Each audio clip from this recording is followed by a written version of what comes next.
life is full of mystery. It is, in fact, a very mysterious process. And one can argue, perhaps, that most of it should remain that way. Because the day on which we actually plumb the last mystery, when the last curtain, the last veil is moved aside, then is there really any particular point in us being here? Perhaps not. Another discussion for another time, perhaps.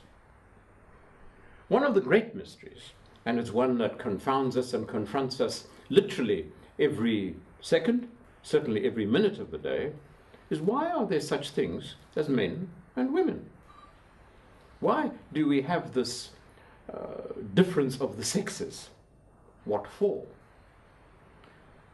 Well, in my opinion, my philosophy again, very little, perhaps nothing, and I like the absolute in this particular context, nothing happens in life without there being a reason for it. So there must be a reason as to why there are such things as men and women. The obvious one, of course, is the sex one, for the procreation of the species. Well, yes, I'll buy that. But if that's the only reason, that puts an awful limitation on being a woman and an awful limitation on being a man. Then what it reduces a woman to is a kind of portable incubator, where she has a bag of eggs that get fertilized from time to time so that she can spew out the next generation. And what it reduces a man to is a kind of sperm cannon. Well, I'm not sure that that's accurate, and neither is it fair. So let's have a look. Why are there men? What for? Well, let's go again to a diagram. A man, this is the world of men. A man lives and deals with, generally quite effectively, the physical world.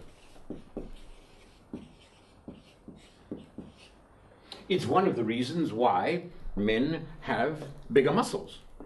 If you want to do something with the physical world, typically you ask a man to take care of that. If there's something heavy to be lifted, a tree to be cut down, a ditch to be dug, or some other physical activity, this is what you ask a man to do. It manifests itself in many different ways. Typically, the great cooks of the world are men. Are there exceptions? Oh yes, there are exceptions. Thank heavens for Nigella Lawson. But they are the exceptions. In general terms out there, go and watch BBC Food. All the great cooks are men. The great designers, dress designers, are men. Are there women out there doing it? Yes, but they are the exceptions rather than the rule. Anything that involves the manipulation of the physical universe is largely male. And this, for me, is not social conditioning. This is a male attribute. This is what we're designed to do. What else? Well, following on from that, men are logical. We live in a world of logic. Why? Because the physical universe is a logical world. It relies on cause and effect.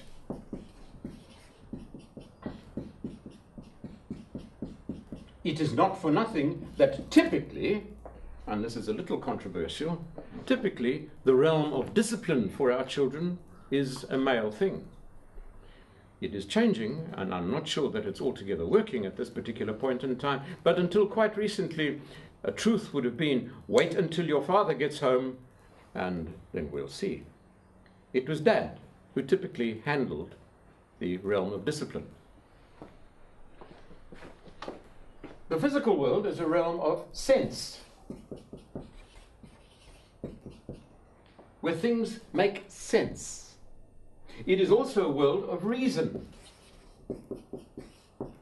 where there is a reason for things. All these things are typically male. All the great philosophers, those who deal in logic, in reasonableness, the great mathematicians, are typically male. Is this easily dismissed as merely part of our social conditioning? Yes, and I'm not sure that that's accurate. There is a problem with this world, of course, and that is that it is limited.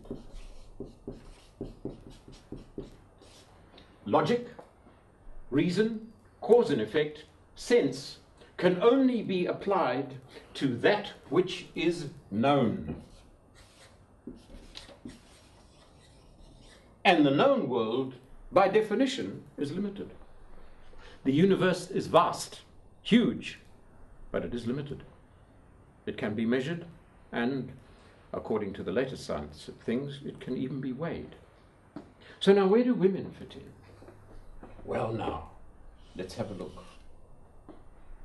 Women are superb at the non-physical.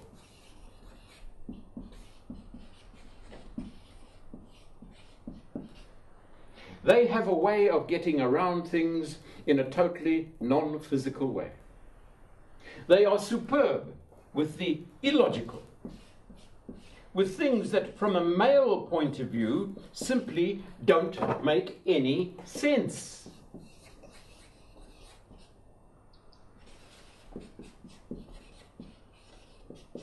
Not that it's nonsense or that it's stupid. It doesn't make sense when related to this world here. It is totally unreasonable.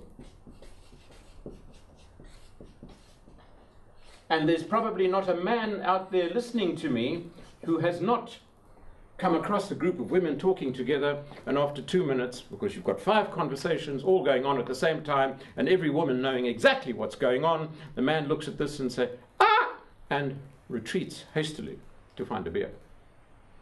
Women have no difficulty with this. So I have a word of warning for you men, that when your woman comes to you with something that appears to be illogical, doesn't make sense, and unreasonable, what she is also coming from is the unlimited world.